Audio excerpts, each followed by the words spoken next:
우리나라 말에 안성맞춤이라는 그런 용어가 있습니다. 무슨 뜻이죠? 어떤 일이나 거기에 딱 맞춰지는 것을 안성맞춤이라 그럽니다. 그 안성맞춤이라는 말에 유래가 있다고 그럽니다.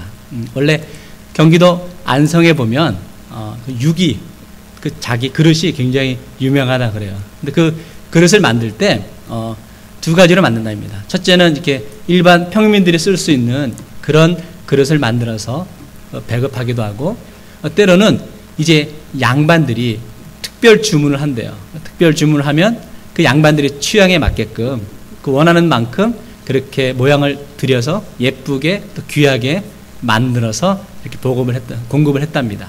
그래서 그 양반들이 그것을 보면서 안성맞춤이다 라는 표현을 그렇게 썼다고 그렇습니다. 이처럼 우리가 좋은 그릇이라고 생각하면 얼핏 생각할 때 소비자가 쓰는 사람이 이것이 좋다 느낄 때 좋은 그릇이다라고 여긴다는 거죠. 그러나 하나님의 입장에서, 하나님 편에서의 좋은 그릇은 우리들의 입장이 아닌 하나님, 그릇을 만드신 토기장이 되신 하나님께서 원하시는 그릇을 만들 때 그 그릇이 좋은 그릇이다라고 한다는 거죠. 그래서 오늘은 토기장의 비유를 함께 나누려 합니다. 토기장이 되신 하나님께서 진흙된 우리를 빚어주셨습니다. 이 말씀의 주제는요, 하나님의 주권입니다. 왜 중요할까? 하나님의 주권을 인정하는 것이 우리 신앙생활의 출발이기 때문입니다. 오늘 많은 사람들이요, 신앙이 흔들리는 이유 가운데 하나가 바로 이겁니다. 하나님이 내 인생의 주인이냐, 아니면 내가 내 인생의 주인이냐. 이 갈등 때문에 싸우고 있는 것이죠. 쉽게 오늘날의 표현으로 하면 우리가 하나님 스타일로 살아갈 것이냐, 아니면 강남 스타일로 살아갈 것이냐.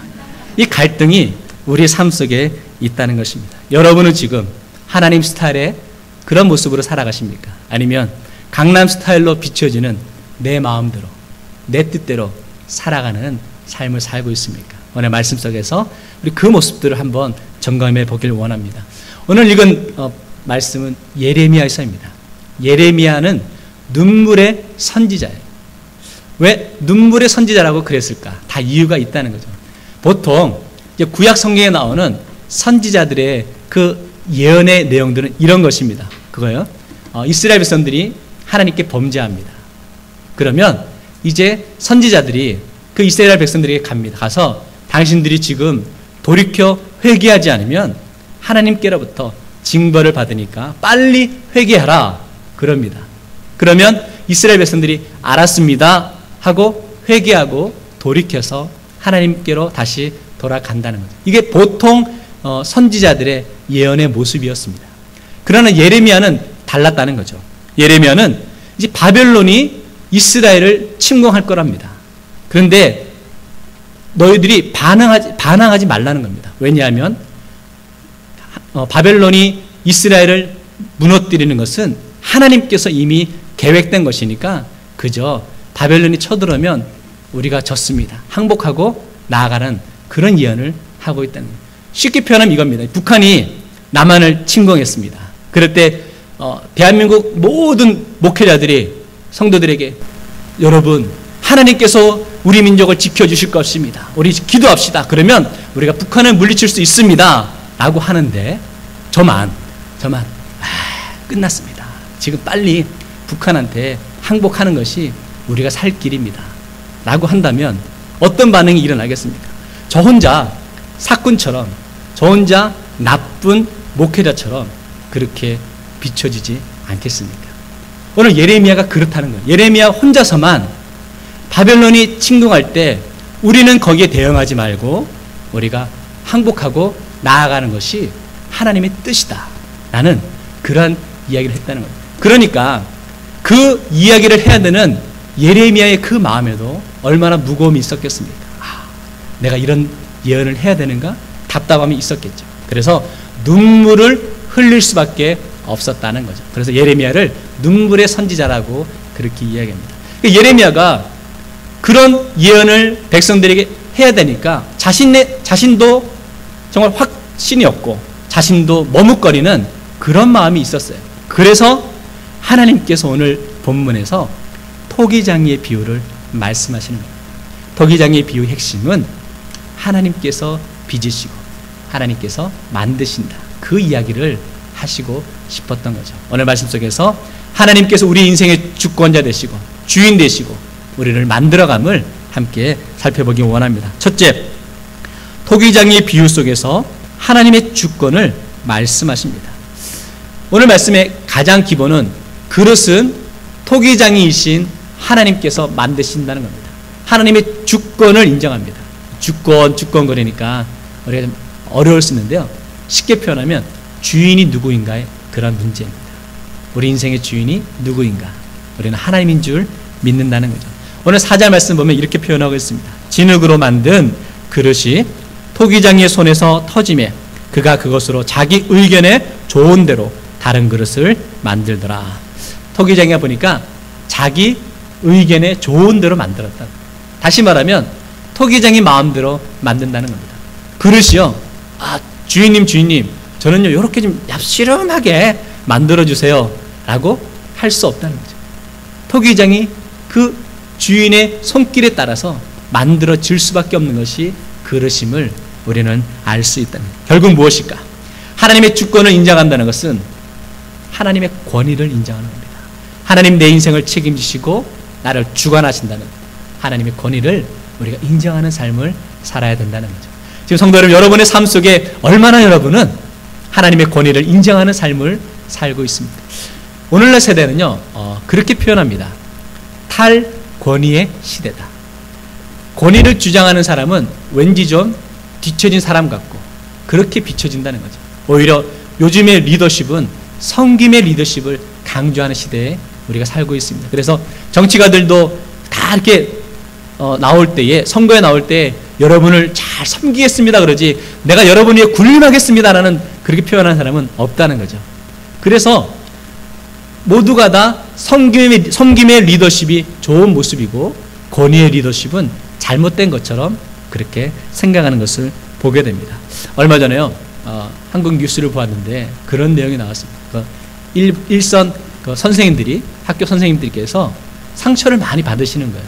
왜냐하면 학생들이 선생님의 말을 잘 듣지 않는답니다. 심지어는 선생님을 구타까지 합니다. 그래가지고 이 선생님들이 마음에 상처를 받아서 더 이상 내가 선생님을 못하겠다라고 그런 마음을 갖는 선생님들이 많이 있답니다. 그럴 때 그런 선생님들을 다 모아가지고 그런 선생님들을 위한 그 힐링 수련회를 하는 것을 보았습니다. 그래서 상담사도 옆에 두고 선생님들과 대화하면서 상담하면서 선생님들이 상처를 그렇게 아우르는 그 모습을 보았다는 거죠. 그만큼 오늘날 권위가 사라져가는 시대 속에 살고 있습니다. 그런데요, 그러다 보니까 우리 믿음의 삶의 모습에서도 하나님을 따르는, 하나님을 섬긴다는 그런 성도의 모습에서도 하나님의 권위를 우리가 무시한 채, 잃어버린 채 살아가는 사람들이 많이 있다는 겁니다. 은연중에 나도 모르게 나의 뜻대로 해야지 하나님의 뜻대로 하는 것은 어리석다라고 여기는 사람들이 많이 있다는 것을 오늘 알아야 됩니다. 오늘 이스라엘 백성들의 문제가 바로 이것이었습니다. 하나님의 권위를 인정하지 않는 모습을 보게 된다는 거죠. 예레미야 18장 12절 읽진 않았지만 보면 이렇게 말하고 있습니다. 그러나 그들이 말하기를 이는 헛되니 우리는 우리의 계획대로 행하며 우리는 각기 악한 마음이 완악한 대로 행하리라 하니라. 하나님의 권위를 무시한 채 이스라엘 백성들이 나의 뜻대로 내 마음대로 하겠다라고 이야기하고 있는 것을 보게 됩니다. 하나님의 권위가 무너졌습니다. 분명히 하나님께서 백성들의 죄를 지적함에도 그들은 하나님의 권위를 인정하지 않게 되고 결국 바벨론에 멸망하게 되는 그 모습을 보게 된다는 거죠. 성도 여러분, 우리 인생에서 하나님의 권위가 다시금 세워지는 역사가 나타나길 원합니다. 하나님의 권위에 복종하는 심령만이 자신의 삶에서 참으로 놀라운 인생의 기적을 맛볼 줄 믿습니다. 하나님의 권위를 세우는 것이 무엇일까요? 그것은 하나님의 말씀이 내 삶에 온전히 적용되는 것을 의미합니다. 엘리야 시대에 보면 큰 가뭄이 있었습니다. 많은 사람들이 굶어 죽게 되었습니다. 그때 하나님께서 엘리야에게 너는 시돈 땅에 가서 사르밧 과부를 만나서 그 사르밧 과부에게 먹을 음식을 좀 달라라고 이야기하라고 합니다. 엘리야가 그래서 사르밧 과부에게 찾아갑니다. 사르밧 과부에 가서 이렇게 이야기합니다. 지금 당신이 가지고 있는 것을 가지고 저에게 음식을 만들어 달라고 이야기하죠. 그때 사르밧 과부가 뭐라고 하는지 아세요? 선지자님, 지금 제 밀가루통에 그리고 기름통에는 이제 아들하고 저하고 딱 한 번만 만들어 먹고는 이제 더 이상 없어서 이제 우리는 굶어 죽게 되었습니다 라고 얘기를 하였습니다. 그럴 때 그러면 우리들 같으면 이렇게 표현하죠. 그렇습니다. 드세요. 저는 참죠. 이렇게 해야 되지 맞지 않을까요? 그런데 엘리야가 뭐라고 하는지 아세요? 그래? 그거 만들어 가지고 나에게 가져와 라고 그렇게 얘기했습니다. 자, 오늘날 같으면 벌써 그냥 인터넷에 올라가고 트위터에 올라가서 마이애미의 모 목사 도대체 이해가 안 된다 이런 글이 쫙 나왔을 것 같은데 엘리야가 그렇게 얘기할 때 참 놀랍게도 사르밧 과부가 어떻게 하는지 아세요? 그것을 빵을 만들어서 엘리야에게 주고 있습니다. 그런데요, 놀라운 것은 그 사르밧 과부의 그 밀가루통과 기름통에 가뭄이 끝날 때까지 하나님께서 그 통을 채워주시는 놀라운 기적을 체험하게 됩니다. 어떻게 사르밧 과부는 그런 결단의 모습을 할 수 있었을까? 오늘 말씀 보면 열왕기상 17장 14절의 말씀에 이렇게 기록하고 있습니다. 이스라엘 하나님 여호와의 말씀이 나 여호와가 비를 지면에 내리는 날까지 그 통의 가루가 떨어지지 아니하고 그 병의 기름이 없어지지 아니하리라 하셨느니라. 보니까 하나님 여호와의 말씀이 라고, 다시 말하면 사르밧 과부는 여호와의 말씀의 권위를 믿고 인정했다는 것입니다. 하나님의 말씀에 대한 권위가 세워졌을 때 하나님께서 사르밧 과부의 인생을 책임져 주셨음을 오늘 우리가 알 수 있습니다. 성도 여러분, 하나님의 권위는 말씀의 권위입니다. 하나님의 말씀에 대한 권위는 내가 이해가 돼서 하는 것이 아닙니다. 비록 지금 나의 삶에서 이해되지 않는다 할지라도 하나님이 명령하셨고 말씀하시기에 우리가 그 말씀에 따를 수 있는 모습이 되어야 한다는 거죠. 도기장이 되신 우리 하나님께서 우리를 빚으시고 우리를 만드십니다. 그리고 우리는 그 하나님의 그 손길에 우리가 맡기고 나아가는 삶이 되어야 될 줄 믿습니다. 내 인생을 주관해 주시는 하나님의 그 모습 가운데 우리가 우리 인생을 전적으로 맡기고 나아갈 수 있는 귀한 심령이 되기를 주의 이름으로 축원합니다. 두 번째, 하나님께서요 만들어 가시는 과정이 있습니다. 하나님께서 그릇을 만드실 때 과정이 있음을 알게 됩니다. 오늘 본 말씀 예레미야 18장 4절에 보면 다시 보면 이래요. 하나님께서 토기장이가 그릇을 만들어요. 만들었는데 원하던 모양대로 나오지 않는 거예요. 토기장이 손에 터짐에 어떻게 합니까? 토기장이가 다시금 그릇을 만들고 있음을 보게 돼요. 자기 의견에 좋은 대로 다른 그릇을 만들었더라. 토기장이가 마음에 드는 그릇으로 만든 것을 볼 수 있어요. 여기서 우리는 그것을 고백할 수 있습니다. 토기장의 마음에 맞지 않을 때 다시 다듬고 만들어가는 과정이 있었다는 것입니다.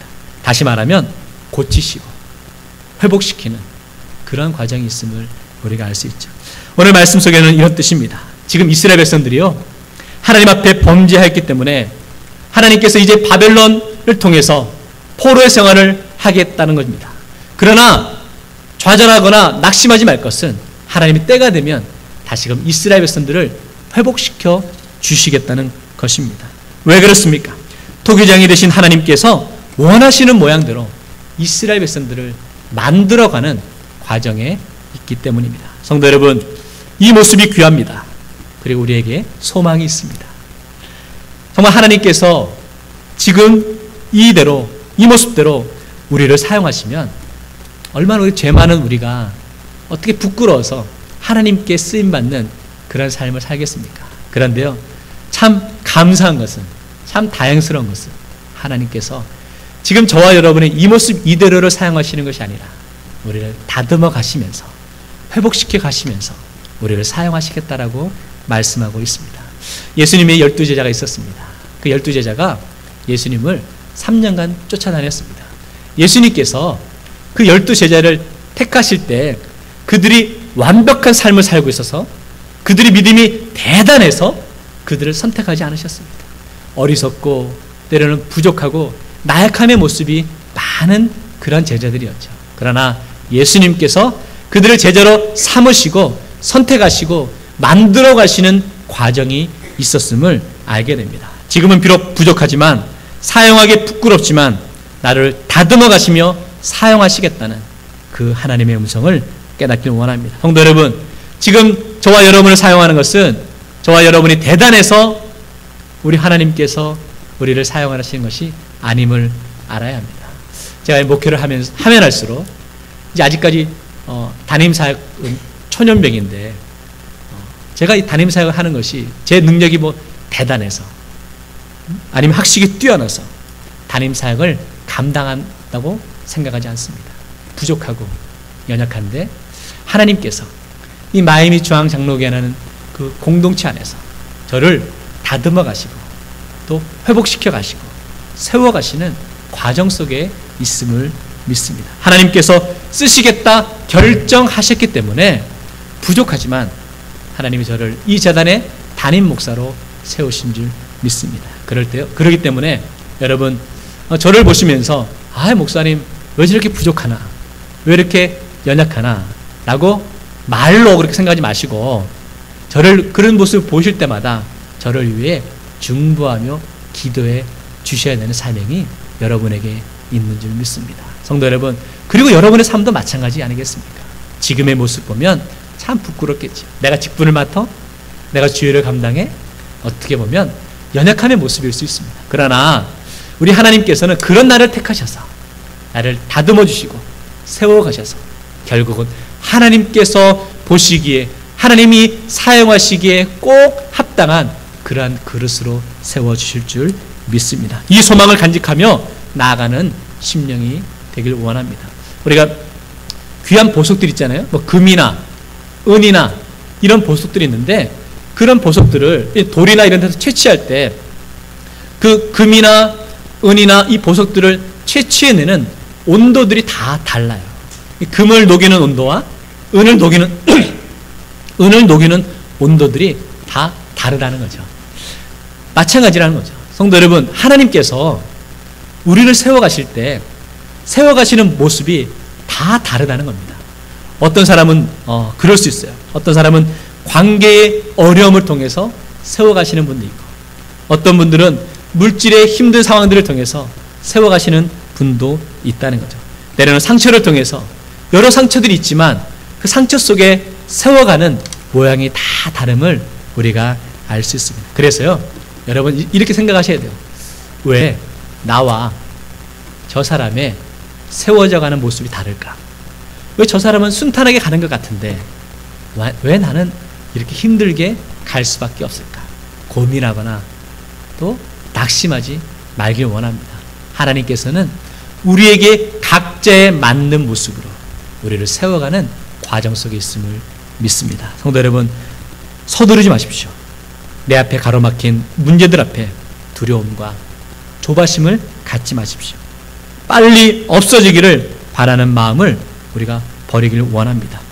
인생의 실패는요, 기다림의 실패라는 그런 말이 있듯이 오늘 우리의 삶 속에서 기다릴 줄 아는 모습이 되길 원합니다.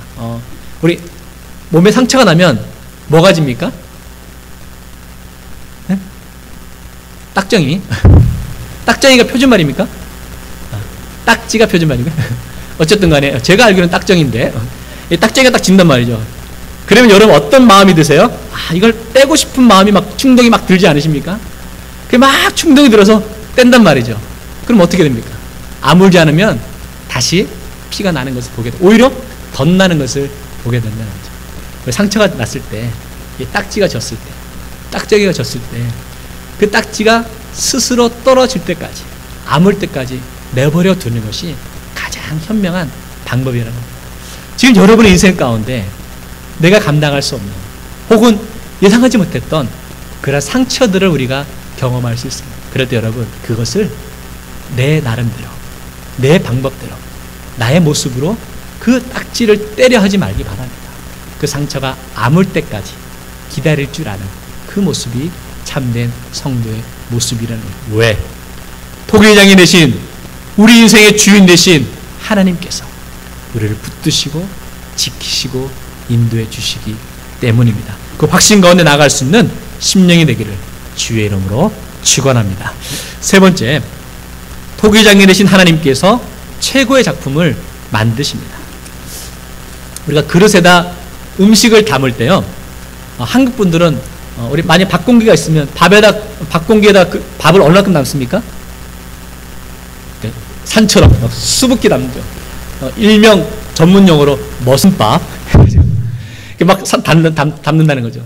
제가 한국에서 이제 목회할 때 신방을 가면 굉장히 곤욕스러운 게 뭐냐면, 권사님 집사님들이 사랑한다고 하면서 밥을 이만큼 품는다는데 거기다 던져가지고 막 머슴밥을 막 주시는 거예요. 그러면 이제 그걸 먹어야 되잖아요. 그래서 참 힘들다라고 느낄 때가 있는데, 참 미국 분들은, 서양 분들은 참 다른 것 같아요. 우리가 예를 들어 스테이크를 이제 담을 때 이 커다란 쟁반에다가, 그죠? 접시에다가 스테이크를 요만큼, 그 다음에 뭐 야채 요만큼 하면서 흰 여백과 더불어서 음식과의 조화를 이루면서 그렇게 음식을 만들고 그걸 먹는다는 거죠. 그 그릇이 어떻게 사용되어지느냐에 따라서 우리가 그 그릇을 쓰임이 다름을 알 수 있다는 거죠. 그리고 또 그릇이 어떻게 쓰여지느냐에 따라서 또 그릇의 가치가 달라지는 것을 알 수 있어요. 마찬가지로 우리가 어떻게 쓰여지느냐에 따라서 우리 인생의 가치가 달라지고 있음을 우리가 알아야 합니다. 세상에 보면요, 우리 도자기, 큰 귀한 도자기들이 있어요. 토기들이 있어요. 근데 그 토기들이 가치를 갖게 되는데 두 가지의 모습 속에서 그 도자기의 가치를 우리가 평가할 수 있는 것 같습니다. 첫째는 얼마나 오래되었는가, 고려청자, 이조백자 이런 것들이죠. 얼마나 오래되었는지를 보면서 우리가 가치를 평가한다는 거죠. 또 두 번째는 그 재료를 본다는 거죠. 흙과 더불어서 어떤 귀한 재료들이 들어가서 만들어졌는지를 본다는 거죠. 그러면서 그 도자기의 가치를 우리가 평가하는 것을 알 수 있습니다. 그런데 하나님께서 만드신 그런 토기, 그런 그릇의 가치는 우리가 얼마나 오래되었느냐, 어떤 성분이 들어갔느냐에 따라서 달라지는 것이 아닙니다. 우리 하나님이 만드신 그 그릇, 그 도자기의 가치는 얼마나 그 그릇 속에서 하나님의 형상을 우리가 발견할 수 있느냐에 따라서 달라짐을 알 수 있다는 거죠. 그렇다면 그 하나님의 그 자기 안에서 하나님의 형상이라는 것이 무엇이겠습니까? 그것은 그 그릇이 어떻게 쓰임받고 있느냐를 보면 알 수 있다는 거죠. 그 그릇이요, 하나님의 의도대로 사랑의 모습 가운데 쓰여지고 그 그릇이 하나님의 의도대로 섬김의 자리에서 사용되어지느냐 아니냐에 따라서 우리는 평가할 수 있음을 알게 됩니다. 하나님의 의도대로 사용되어지고 있는 그릇, 그것이 우리는 가치 있는 그릇이다라고 여겨집니다. 성도 여러분, 오늘 하나님께서 우리를 하나님의 형상대로 만드셨습니다. 그렇다면 우리 삶을 통해서 하나님의 뜻대로 쓰임받는 삶이 되어야 합니다. 우리의 헌신을 통해 하나님의 모습이 나타나고 우리 사랑을 통해 하나님의 은혜가 나타나야 되는 것입니다. 이것이 우리 인생의 목적입니다. 왜 하나님 우리를 하나님 인생의 최고의 걸작품으로 만드셨을까? 걸작품다운 삶을 살라는 목적이 담겨있기 때문입니다. 인생에서 목적은 무엇입니까? 쉽게 표현하면 그 질문에 대한 대답은 이것입니다. 왜 사는가에 대한 우리는 대답을 할 수 있어야 되죠. 제가 단도직입적으로 여러분께 여쭤볼게요. 여러분, 왜 사십니까?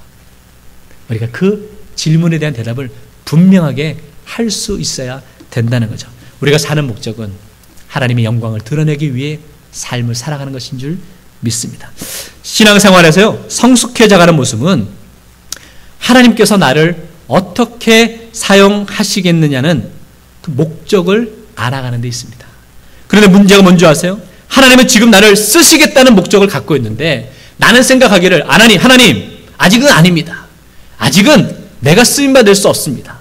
하나님의 목적대로 사용되지 못하고 나의 뜻대로 내가 행하겠다는 그런 어리석음의 모습이 우리의 모습은 아닐까요? 오늘 하나님께서 쓰시겠다라고 말씀하실 때 우리가 충성하며 헌신하며 인정하며 나아갈 수 있는 귀한 심령이 되기를 원합니다. 우리가 TV를 보면 이게 도예가들이 이렇게 작품을 만들었어요. 만들어서 불에 굽습니다. 구워서 꺼냅니다. 꺼내면 하는 작업이 뭐죠? 이렇게 도저히 본다는 거죠. 막 보다가 흠이 생기면 어떻게 됩니까? 깨트려요. 우리가 볼 땐 별 차이 없는 것 같은데 깨트리고 결국은 정말 그 토기장의 마음에 드는 것만 골라서 그것을 취한다는 거죠. 마찬가지로 우리 하나님께서 가장 최고 되신 하나님께서 저와 여러분을 만드셨습니다. 그런데 여러분 우리를 만드셨을 때 그냥 대충 해서 만드셨겠습니까? 아니라는 거죠.